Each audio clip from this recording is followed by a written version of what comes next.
Hello বন্ধুরা, কেমন আছো? আশা করি সবাই খুব খুব ভালো আছো, আর আমিও খুব ভালো আছি। তো দেখো, বড় মায়ের কাছে চলে গেছিলাম। নৈহাটি যে বড় মা আছে না, তা ওখানেই চলে গেছিলাম। তো দেখো, স্টেশন থেকে নেমে দেখো সবাই মিলে হাঁটতে শুরু করে দিয়েছি। অনেকজন মিলে গেছিলাম, তার জন্য হেঁটে হেঁটে যাচ্ছিলাম। আর বেশি দূরে ছিল না, কাছাকাছিই ছিল, তার জন্যে সবাই মিলে হেঁটে যাচ্ছিলাম। আর তারপরে দেখো, একটা প্রসাদের দোকানে গেছি, সেখান দিয়ে বড় মায়ের জন্য ফুল প্রসাদ সব কিছু নিয়ে নিচ্ছিলাম। আর এখানে তো আমরা অনেকেই ছিলাম, আমি, আমার মা, কাকিমা, দিদি, দিদির মেয়ে, বৌদি। আর চারিদিকে কিন্তু প্রচুর দোকান ছিল, ফলের দোকান ছিল, জামা কাপড়ের দোকান ছিল, আর প্রচুর প্রসাদের দোকানও ছিল। দেখো সাইডে দেখো কত সুন্দর ব্যাগের দোকান ছিল একটা, এই সাইডে জামা কাপড়ের দোকান ছিল, আর এগুলো কিন্তু সব প্রসাদের দোকান। আর বড় মায়ের যে ফটোগুলো ছিল না, খুব সুন্দর সুন্দর ফটো ছিল, তো দেখে খুব ভালো লাগছিল। রাস্তার দুই সাইডে পুরো শুধু বড় মায়ের ফটোই ছিল। তো দেখো, একটা দোকানে গিয়ে আমরা জুতো রাখতে গেছিলাম। তো দোকানদারটা বলছিল যে জুতো রাখার জন্য 5 টাকা করে দিতে হবে। তো কী আর করা, জুতো রাখতে গেলে তো 5 টাকা দিতেই হবে। আর তারপরে দেখো, আমরা মন্দিরের সামনে চলে এসেছিলাম। প্রথমে ভেবেছিলাম লাইন নেই, তো তারপরে দেখো একজন বলে দিচ্ছিল যে এটা বেরোনোর রাস্তা, তো ওদিকে লাইন দেখাচ্ছিল। তো দেখো সামনে প্রচুর লাইন ছিল। তো দেখো এত লাইন ছিল, তো মানে দেখেই অবাক হয়ে গেছিলাম আমরা। তো দেখো প্রথমে হচ্ছে বৌদি হাঁটছিল, আর পেছনে তো আমি ক্যামেরা নিয়ে যাচ্ছিলাম। আর দেখো কত লাইন।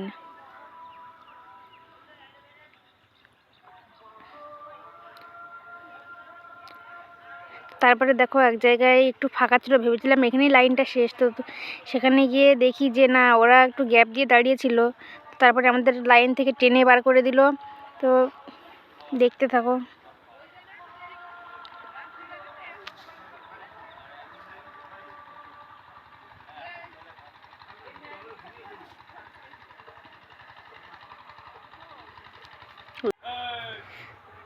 দেখো তারপরে আমাদেরকে এখান দিয়ে বের করেই দিয়েছে। তো দেখো বৌদিও সামনে চলে যাচ্ছে। আর দেখো প্রচুর লাইন ছিল, তো পেছনে আমার মা লাইন দিয়েছিল, তো তার জন্য একটু সামনে মানে দাঁড়িয়েছিলাম। মাও প্রচুর পরে লাইনের পরে ছিল। তো দেখো ফাইনালি মাকে খুঁজে পেয়ে গেছি। আর এখানে প্রচুর কাপল ছিল, তারাও পুজো দিতে এসেছিল। তো লাইনে দাঁড়িয়ে পড়েছি, দেখো প্রচুর কাপল ছিল।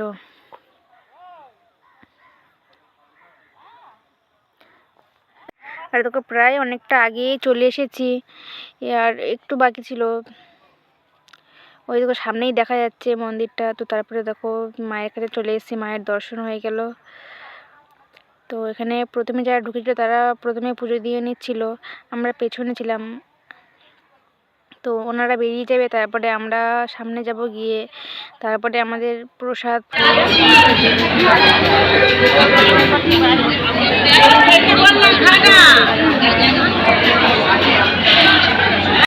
আর এখানে না ভিডিও করতে দিচ্ছিল না, ফটো তুলতে দিচ্ছিল না। তো ওনারা যখন ছিল না, তখন আমি একটু মানে ভিডিও বানিয়ে নিয়েছিলাম, একটু ফটো তুলেও নিয়েছিলাম। তো তারপরে দেখো সবাই বেরিয়ে যাচ্ছে, আমরাও বেরিয়ে যাচ্ছি।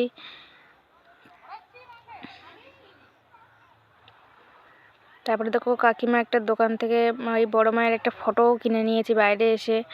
ফটোগুলো প্রচুর সুন্দর ছিল। আর দেখো মানে স্টেশনে এসে একটা ছেলে শাড়ি ফাড়ি পরে নাচানাচি করছিল। তো ভিডিওটা এই পর্যন্ত ছিল। টাটা।